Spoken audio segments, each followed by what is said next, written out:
সালামু আলাইকুম। ৪৫তম বিসিএস ৯০ দিনের প্রিলিমিনারি প্রস্তুতির ডে 16-এ আপনাদেরকে স্বাগত জানাচ্ছি।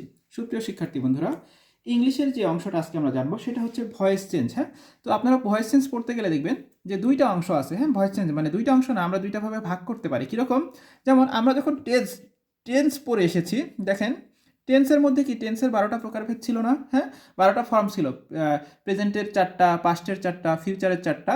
তো আমরা ভয়েস চেঞ্জের এই অংশটাকে দুইটা ভাগে ভাগ করতেছি। হ্যাঁ, আজকের পাঠে আমরা প্রথম অংশটা পড়া দিচ্ছি, মানে টেন্সের মধ্যে যে 12টা প্রকারভেদ আছে এর অন্তর্গত যে ভয়েস চেঞ্জগুলো আছে আপনারা সেই অংশটা পড়বেন। যে কোনো বইয়ের মধ্যে পড়তে গেলে দেখবেন ভয়েস চেঞ্জের মধ্যে একটা আছে টেন্সের অন্তর্গত এবং আরেকটা আছে অন্যান্য অংশে। যেমন কি উদাহরণস্বরূপ যদি বলি, যেমন কি ইউ নো মি, হ্যাঁ, I am known to you, দেখেন এখানে বাই না বসে টু বসলো, এটা একটা নিয়ম। Honey taste sweet, honey is sweet when it is tasted. হ্যাঁ, এরকম ব্যতিক্রমী নিয়মের অনেকগুলো আছে।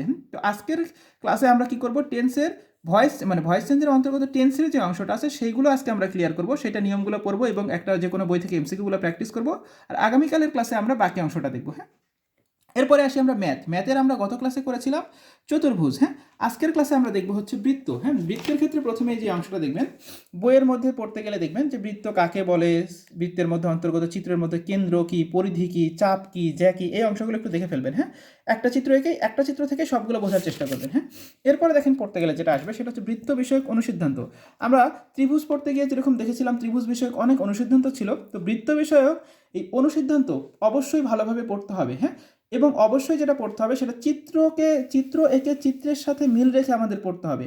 চিত্রের সাথে মিল রেখে আমরা যদি অনুসিদ্ধান্তগুলো বুঝতে পারি এবং মাথার মধ্যে একবার নিয়ে আসতে পারি, এরপরে এই অনুসিদ্ধান্তর আলোকেই দেখবেন আমাদের পরীক্ষায় যে প্রশ্নগুলো করা হয় এই অনুসিদ্ধান্ত বা এই সূত্রগুলোর আলোকেই কিন্তু প্রশ্নগুলো করা হচ্ছে। আমাদের কী করতে হবে, এই অনুসিদ্ধান্তগুলো খুব ভালোভাবে আগে বুঝে ফেলতে হবে।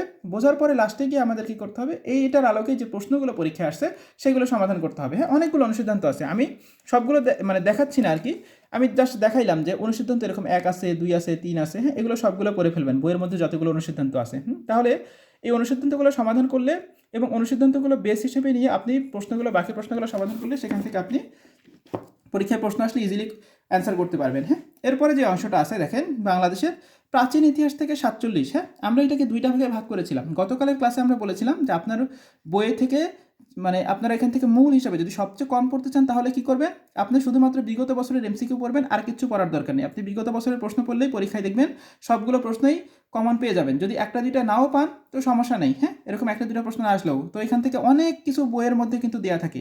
তো আমরা যদি এত ডিটেলস না পড়তে চাই, আমরা কি করব, শুধুমাত্র বিগত বছরের প্রশ্নগুলো পড়বো। যে কোনো বই থেকে আপনি পড়তে পারেন। আর যদি চান এর সাথে আপনি বড়জোর একটা ডাইজেস্ট থেকে যে তথ্যগুলো দেওয়া আছে সেগুলো পড়তে পারেন। তো প্রাচীন ইতিহাস থেকে 47 পর্যন্ত দুইটা ভাগ ছিল। গতকালের ক্লাসে আমরা প্রথম ভাগটা পড়েছিলাম, যার কাছে যে বই আছে সেভাবে ভাগ করে নেবেন। আর আজকের ক্লাসে আপনারা কি করবেন, এইটারই দ্বিতীয় যে অংশটা আছে সেই দ্বিতীয় অংশটা পড়ে ফেলবেন। হ্যাঁ, এই প্রাচীন ইতিহাস থেকে 47 পর্যন্ত এটা জাতীয় বিষয়গুলির অন্তর্ভুক্ত। এখান থেকে এক্সাক্ট কতগুলো প্রশ্ন হবে এটা বলা যায় না, তবে কখনো কখনো অনেক প্রশ্ন আসতে দেখা যায়। তবে 2টা 3টা 4টা পর্যন্ত প্রশ্ন কিন্তু আসতে দেখা যায়। 41তম বিসিএসে আসছিল 60টার মতন। হ্যাঁ, তো এটা কতগুলো প্রশ্ন হবে এক্স্যাক্টলি বলা যায় না, তবে বেশিরভাগ প্রশ্নগুলোই আসে এমসিকিউ আকারে। অনেকেই অংশগুলোকে বাদ দিয়ে যান, বাদ না দিয়ে গিয়ে আপনি অন্তত বিগত বছরের প্রশ্নগুলো পড়ে যান। পরীক্ষায় যদি প্রশ্ন চলে আসে আপনি ইনশাল্লাহ এর মধ্যেই কমন পেয়ে যাবেন। তো সুপ্রিয় শিক্ষার্থী বন্ধুরা, আজকের মতো আমরা এখানে শেষ করছি। ধন্যবাদ সবাইকে।